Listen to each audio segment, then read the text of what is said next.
Ophelia, Charlie and the Chocolate Factory. So, Gene Wilder or Johnny Depp?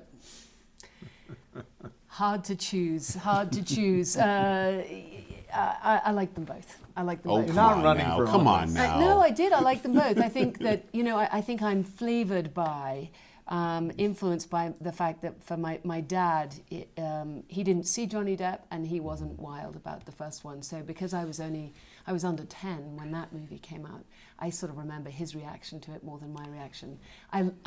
I love them both, actually, for different reasons. But, hey, the book, it's a different guy. So, Johnny Depp? Roald Dahl, more like. Roald Dahl, okay. I'd say that. That's all right. There's a wonderful quote that I read in The Mountains Beyond Mountains. And so I'll ask you, or I'll re-ask in a different way a question that an old Haitian woman asked you. Are you now capable of complexity? I remember that lady, actually. I think that when she said it as a amused rebuke, I was already capable of complexity. But now I'm in my 6th decade. Well, it was when you were at sorcery, medicine, and Well, so you want to push me to these yes or no answers? Yes, I am. Yes, I am capable. She's gone to her great reward, or I tell her myself. Ophelia, when we talk about some of the donors, one of the outstanding ones, obviously, from the very beginning was Thomas White. I wonder if you could sort of sum up the difference that he made and the nature of his contribution to your effort. He was an angel investor and a friend, and he was the person who really enabled us to use our imaginations and to be able to enact what it was that we knew would make a difference.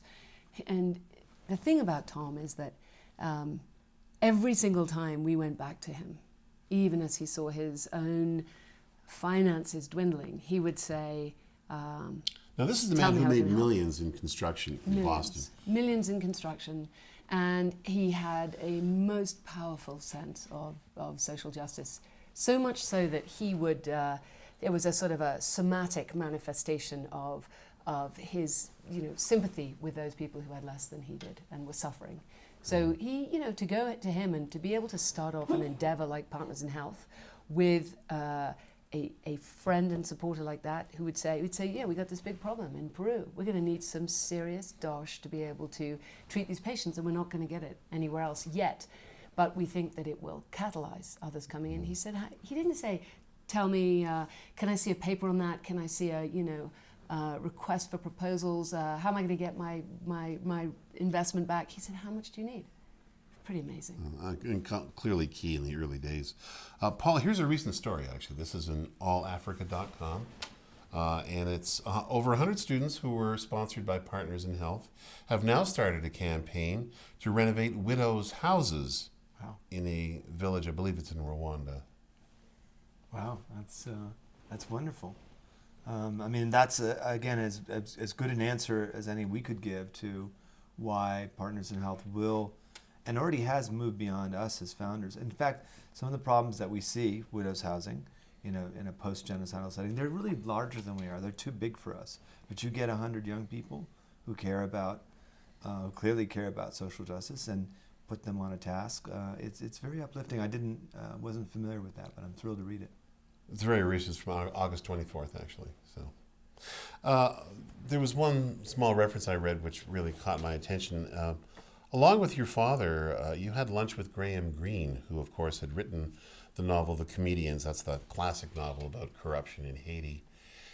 Given your connection to Haiti, describe a little bit about what you talked about. It was a memorable lunch. And I had just come back from Haiti, and we were in Antibes in France, just on vacation, on family vacation. And I talked to my dad about him. My dad and wrote to him, and we drove down together. So walking up to his apartment and seeing the scribbles of his writing on the table in longhand. I remember the make of pen he had, even a Pentel pen, and the color of it. And I looked around the room, and I remember thinking about this. And then we walked out to lunch together and had some mussels and French bread. And then he asked a lot of questions about what it was like in Haiti now. because he hadn't been there for some time. He was he wasn't. persona non grata Right. for many years, and he asked a lot of political questions. And then we talked a little bit about his time during the Second World War, and my father talked a little bit about it too. And then at the very end, he inscribed my tattered paperback book of the comedians, and he wrote to Ophelia, who knows the real Haiti, Graham Greene. And that, for me, who really didn't know the real Haiti at that point, it felt like a real boost, and it felt like an exhortation in a way. Sounds like it, doesn't it? Get back there now. Yes, exactly.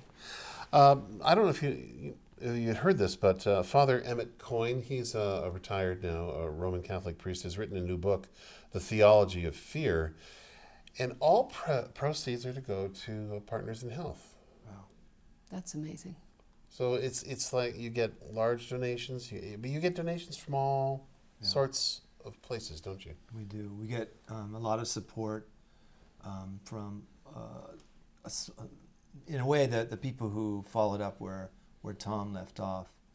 We have some supporters who are with us through thick and thin. We have some supporters who are with us through thick and thin, as Tom was, and Tom's family. And then we have all these new people, students. We told you about Arcade Fire, the rock band. They've probably introduced us to groups we would never meet before. And they had part of their every concert ticket going to Partners in Health. And then a priest who's written a book who's sending the proceeds. That's terrific. I wish that Harry Potter had somehow been linked to Partners in Health. Perhaps you could exhort her to write one more about health and Harry. Well, my last note to you, and this is, I hate to say it, but another quote from you, Paul. And this is you saying, well, people call me a saint, and I think I have to work harder because being a saint would be a great thing to be. I didn't write that. You said it. I did say it, but I also write things. You can quote this. You're asking for my response? Yeah. I mean, it's not untrue, right? This was it's true. Earlier age too, Yeah. and I'm wondering, have you sort of? But I mean, if you're talking about to be a saint, you have to be killed. I'm not interested in that, but to commit your life to a purpose, is, and I think committing yourself to fighting poverty is, whether you're a doctor or a writer or administrator or a manager or a business person or a nurse, teacher. Fighting poverty. I think poverty is a holdover. And I remember the poor will always be with us. But you look at the kinds of poverty that we had in the 16th, 17th, 18th century with slavery, etc.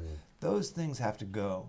And committing oneself to trying to marshal most of your passion and resources for a cause like that, I think it's saintly in a kind of secular way. So that's what I meant. Do you ever have to sort of restrain your language when you're, trying to convince somebody that you're worth supporting? Because, clearly, if you follow through on the logic of what you really believe, and it is a consistent philosophy, then that could make you a little unpopular in some quarters. Yeah, I mean, again, it's not that I'm asking people to believe in me or even Partners in Health. When I'm and my students, for example, at Harvard. No, I think you're pursuing the principles that were laid down by your mentor. This is the analysis that the scales fell off my eyes when I went to Haiti. Same for Ophelia. And why is there such poverty there? The answer was not only to be found in Haiti, it had to be found in understanding how Haiti fit in the world and its history.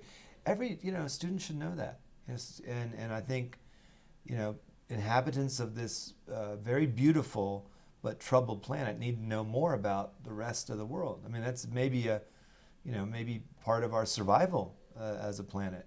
And so I believe in spending time teaching. And I hate to use WL jargon, but go where someone's at. Go to where they're thinking.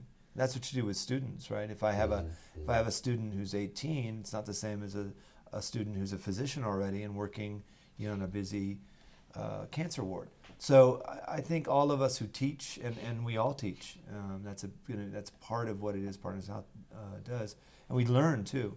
All of us who teach and are still learning, we really have to take a tough message and that message is poverty's got to go. There's no reason that we can't live in better harmony on this planet where there's not some people who are so wealthy and some people so poor. That's not the way to move our species forward. That's a tough message, but I think people are interested in it. And I'd add that that's actually one of the hardest things that we do. How to bring people along, how to meet them where they are, and persuade them and woo them and love them and show them the work with, you know, it's not hard for us not to alienate people. We're not you know, those kinds of people. But I would say sometimes that long journey of accompanying people and watching them, you know, snap back to something else and then saying, come back again with us. Well, I would imagine that probably inadvertently, but you could easily make people feel guilty. I mean, simply, you know, when you look at the example of, you know, what you do, implicit in that is, well, what are you doing? Yeah, and we try not to do that because, you know, certainly for either one of us and a lot of our colleagues, we're not living in hair shirts. You know, I go home to a lovely house and have a glass of wine. And so it would be preposterous to say that. What we're saying is that you can both prevent and treat. You can do all of those things. It might be complicated at times. You might have to be open to something that feels unfamiliar and uncomfortable, but you can do it all. You can care about the poor, help to end suffering, break the cycle of poverty and disease. You can be a big part of it, and you can be comfortable. And you know, the other thing to add to that is the only way you could do any of those things is to be part of a really big team.